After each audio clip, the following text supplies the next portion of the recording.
खुद को Python expert समझते हो तो ओयो लिखकर दिखाओ बिना ओयो लिखे।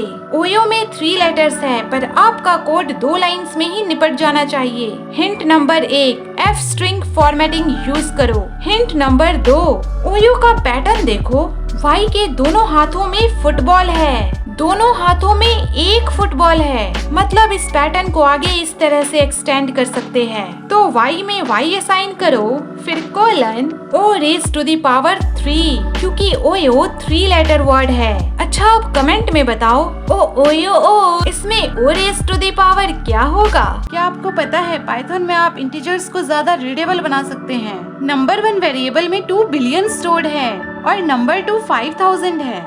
Number 1 multiply number 2 even bigger number. Print product पर आउटपुट में नंबर रीडेबल नहीं है। इसको फिक्स करने के लिए हम एफ स्ट्रिंग फॉर्मेटिंग का यूज करेंगे।